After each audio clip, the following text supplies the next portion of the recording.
Bem, pessoal, continuando.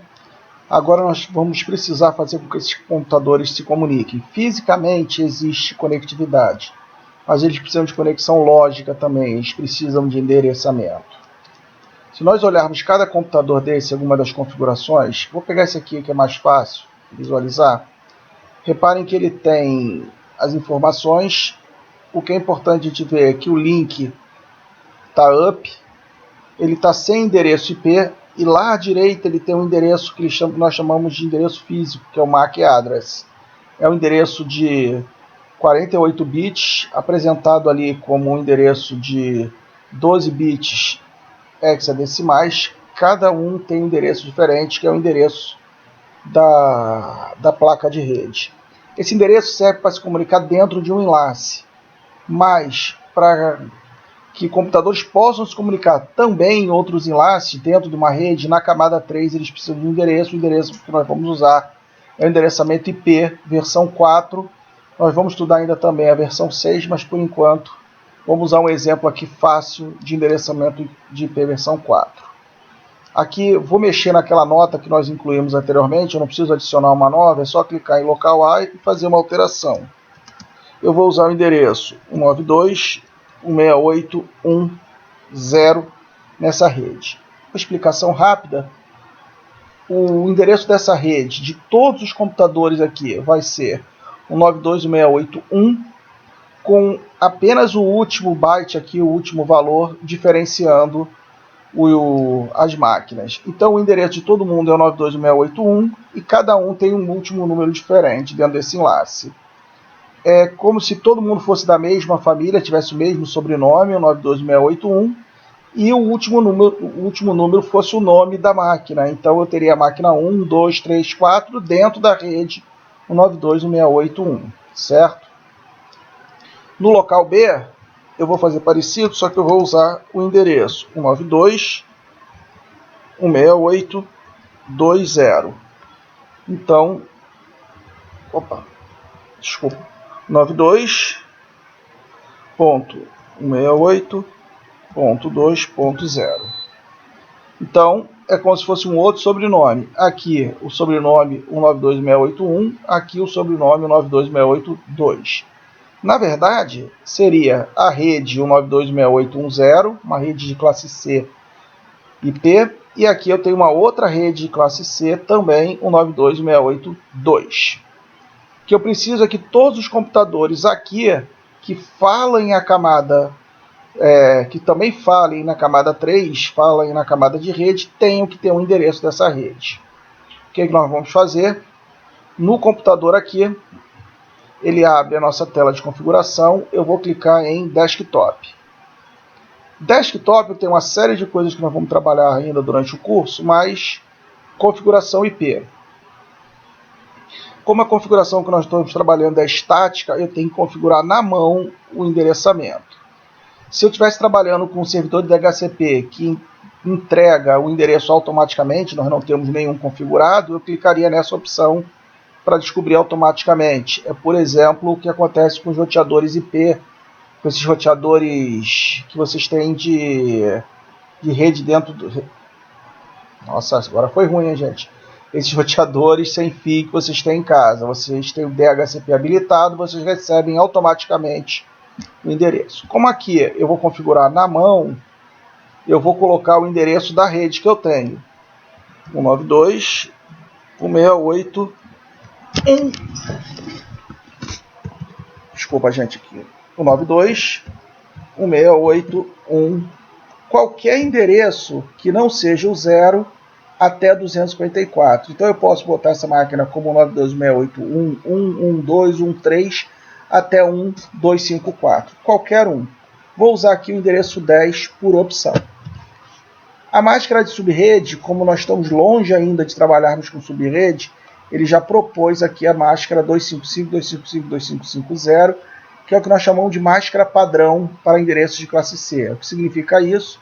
Por enquanto é fácil dizer, apenas que a rede não foi subdividida, tá? Então eu tenho aqui o endereço 92.168.1.10.255.255.255.0 é a minha máscara. Bom, o que eu tenho que fazer? eu tenho que chegar no segundo computador, mesma coisa, cliquei nele, desktop, configuração IP, 192.168.1, porque está todo mundo dentro dessa rede, endereço 11. Eu não posso usar o 10 porque foi usado no outro computador. Posso usar o 11, 12, 50, 200, 220, qualquer endereço, estou apenas seguindo a ordem. Quando eu clico na máscara de subrede, Subnet Mask, ele já traz a máscara padrão para mim. Vou só fazer um negócio aqui para ganhar tempo. Ctrl C, Ctrl V é tudo na nossa vida, né, gente? O terceiro computador, mesma coisa, desktop, configuração IP, Ctrl V, 192.168.1.12, máscara padrão. O terceiro computador, perdão, o quarto computador, mesma coisa, endereço 13, máscara padrão. E o último computador, endereço 14, também máscara padrão. Nesse momento, os 5 computadores eles foram configurados logicamente com endereços IPs, então eles estão fisicamente na mesma rede e também logicamente na mesma rede, todo mundo pertencendo à rede 192.168.1. Como é que a gente pode testar a conectividade disso? Se eu chegar aqui na minha cartinha aqui para fazer um teste de conexão, eu posso clicar e dizer a origem. Eu quero verificar se existe conectividade desse primeiro computador para esse. A mensagem aqui de sucesso indica que ele conseguiu enviar a mensagem do computador PC0 para o computador PC1.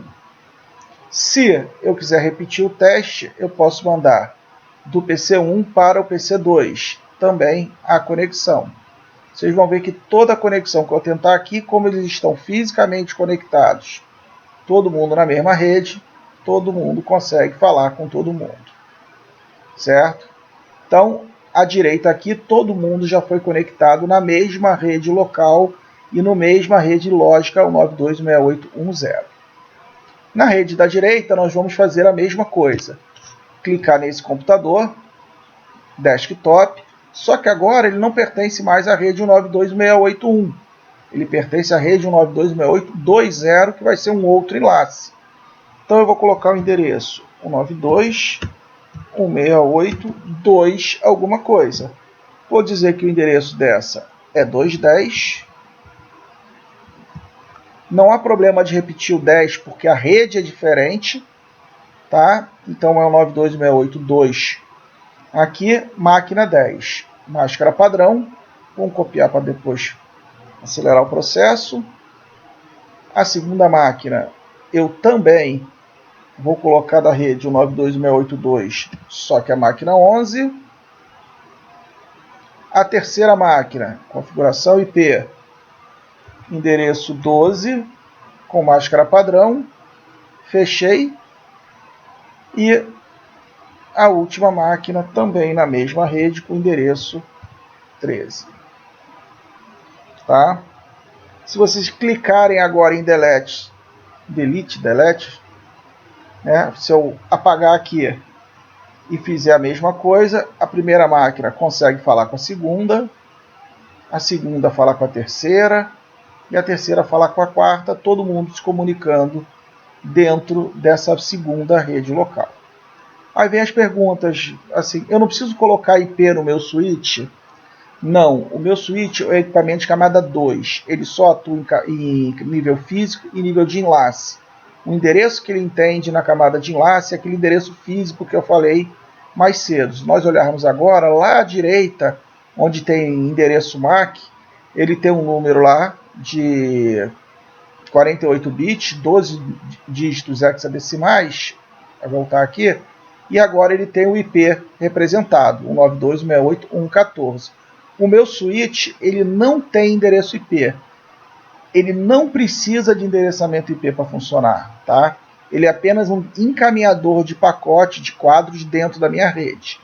Eu até posso colocar, se meu switch for gerenciável, um endereço IP para poder gerenciar ele remotamente, mas ele não precisa disso para funcionar. Então, nos nossos exemplos, eu não vou trabalhar com IP em hipótese alguma nos meus switches, porque eu não vou usá-los como switches gerenciáveis, tá, gente? Então, só os equipamentos ativos que funcionam a partir da camada 3 também no nosso modelo OSI. Bom, com isso eu tenho as minhas duas redes configuradas já com o endereçamento IP correto. Tá? Vamos novamente salvar a rede, não esquecer nunca de salvar e vamos terminar essa segunda etapa.